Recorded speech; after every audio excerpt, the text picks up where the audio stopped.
Hi everybody, it's Paul Harris with Global Recruiters of Blackhawk here in sunny California. How are you guys doing? I hope you're doing well. As you may know, I run an executive search firm that specializes in the wireless infrastructure space, and last week I was at the AGL event, and it was a great conference, and I'm going to try to do my best in the next couple minutes to give you a real quick download in case you weren't able to make it. Hopefully I can add some value and you can kind of figure out what happened there and what the highlights were. So anyways, it was basically a kind of a like a joint effort between AGL and CalWA. So AGL, as you know, the above ground level magazine that's ran by Biby, who I guess is like about their 11th year that they've done this, and then also CalWA, right, California Wireless Association. So it's a lot of great speakers, a lot of meaty content. Primary moderator for the event was a woman named Pat Ten from Solution 7, who's basically a management consulting and advertising company that is kind of affiliated, I guess, to a certain extent with AGL. And she did a great job of kind of moderating the day. One of my favorite panels that I'm going to really get into and talk about in a little bit of depth was called Spectrum and Technology Tower Trends, right up my alley, right up your alley. So I've got a front row seat for that one. It was moderated by a guy named Brynestad from Alpina Capital. He did a great job, and also one of the main speakers was on there was Mike Fitch, as in Mike Fitch, right? The former FCC, former president and CEO of PCIA Wireless Infrastructure, and a couple other people on that panel that I'll mention in a second. But first of all, let me tell you kind of what Kevin started talking about. One was the Verizon's earning call, where Fran Shammo, the CFO for Verizon, got up there and basically said, hey, you guys, we are going to continue with our aggressive small cell focus, which obviously Crown Castle's doing a lot of that, but good news for the rest of us in this world that small cell is going to continue to kind of help with our fill into the macro system, as we all know. A lot of talk about the AWS-3 auction, and you guys, I think, know what happened with that. I mean, I remember when I came back and reported to you guys from both CTIA and CCA, where Chairman Tom Wheeler, got up in front of all of us and at both events and said, you guys, I keep remembering saying, you need to show up, you need to show up, you need to show up. And, and they were hoping to get maybe $20 billion, and you know what happened, right? $45 billion for that auction. Absolutely huge. One of the metrics they use is the megahertz per pop price, and it went for 2.5 times that metric. So, a huge win for, I think everybody in our world.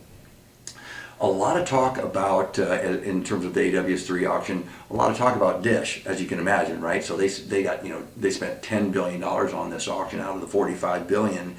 And so the question number one was, what are they going to do with that spectrum, right? Are they going to build themselves? Are they going to sell the spectrum? Are they going to, buy T-Mobile or Sprint? Are they going to share the spectrum? What are they going to do with it? So that was one of the topics that was very interesting. And then the other one was, how do I say this? Was the tactics that they used to get that spectrum, in other words, not buying it directly, right? Dish doesn't own any of that spectrum, but they bought it through some of their partners so they can get a 25% discount, but because they're small businesses. Was that fair, etc.? And I think if you read what's going on more recently, there's people that are going to be pushing back on kind of that tactic moving forward. So it's going to be interesting to see where that one ends up. Then, of course, Mike Fitch. His speech was great. He talked about how the carriers are still in what he calls a high growth mode. They've got a lot in the pipeline. And then he talked about how the build out is going to come in terms of the AWS-3 auction, the spectrum. And he said what it's basically going to be, in his opinion, is going to be about 2 years before any of that spectrum gets deployed. It's going to hit full stride in 3 to 4 years, and then I think by law or something like that, I don't really understand, but I think by law it has to be all deployed by 12 years. And what Mike's point was, we know what's going on with the data tsunami, etc. And so what he's saying is, I think that those are the timelines that we think, but it's probably going to be more sooner than later, is what he talked about. Another thing they talked about is the next auction, which is the 600 megahertz incentive auction, and the timing of it. So here's the scoop. This is a very interesting conversation. So the question is that auction going to be pushed off to 2017? And the reason is, as they were talking about, right, Verizon is 141 billion with a B, $141 billion in debt. AT&T is in debt. So should the auction kind of be delayed at a time where the tier ones are kind of cash constrained, shall we say? So that'll be interesting to see where that ends up. Mike talked about how great the FCC has been over the past 5 years or so, working very, very closely with PCIA. As you know, PCIA fights very, very hard on our behalf to kind of speed up implementations and deployments and stuff like that, and just basically how great the FCC has been in terms of working with PCIA and just helping us out. And he wasn't bragging about himself at all, but I think we all agree, right? Mike has done a great job, and then his successor, Jonathan Alstein, continues to do a great job. And so I think we all kind of owe them a little, a round of applause for the job that they've done. So good job by those guys. Another guy that I told you I was talking about in this panel was a guy named Kevin Hyun, so Hyun. So he's from RBC Capital Markets here in the San Francisco Bay Area, where we're at. He has a report that he actually sent to me, shared with me, and it is a report that shows, very cool, you guys, very cool.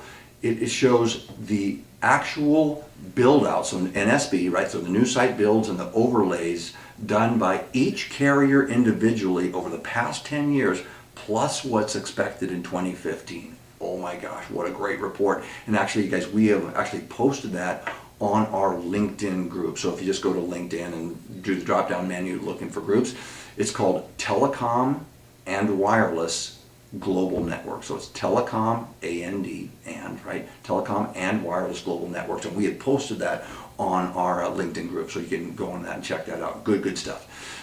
What else have they talked about? A little bit about net neutrality, and is it going to be adopted for wireless? And I think we kind of know the answer to that one. But anyways, we'll see where that because there'll be pushback after that's announced and whatnot. So anyways, that was a great panel.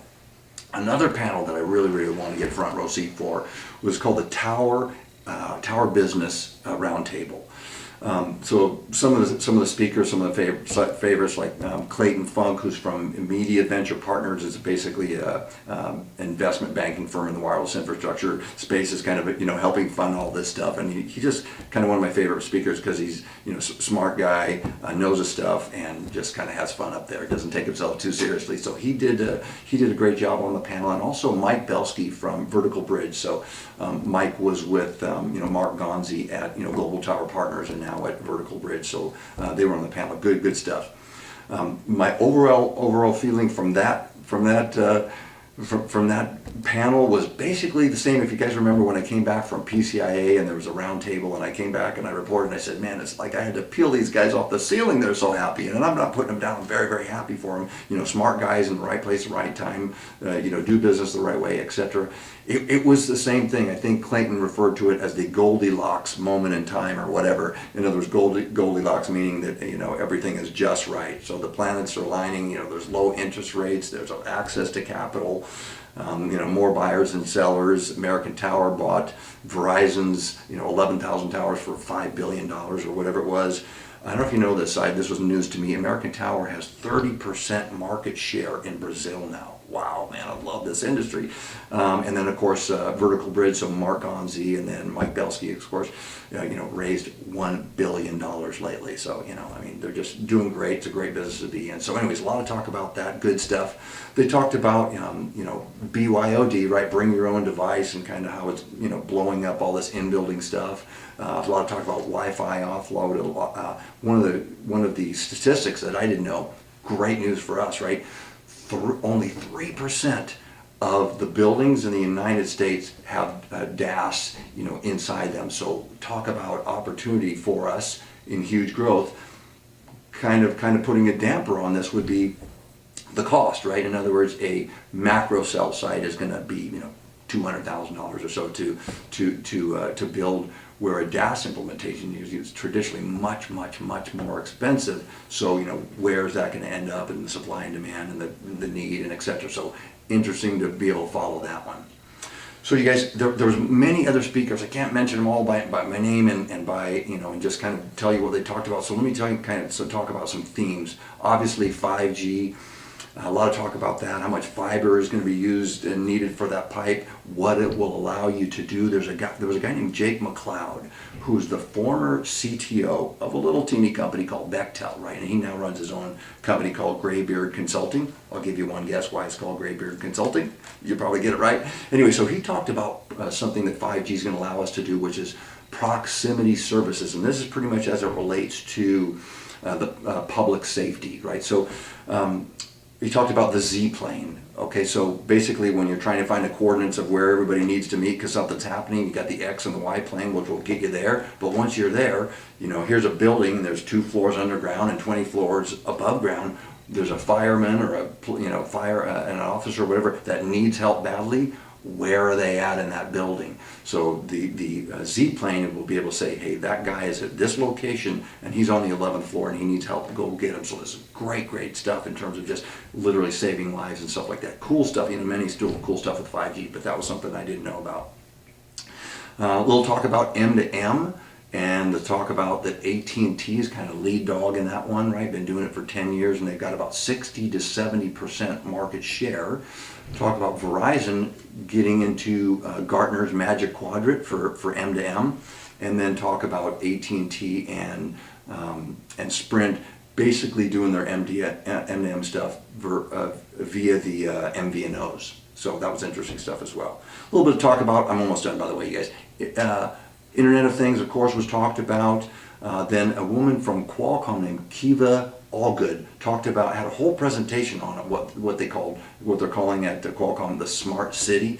So it's basically you know, the future of how city planners and city managers are going to be having, you know, all these different, you know, things connected, right? Like the Internet of Things, to help them run things more efficiently, help them to drive costs down, etc. So anyways, you guys, it was a great meeting. I was thrilled to be there. There's a quick download. I hope that you found a little nugget in there that you can use in your world.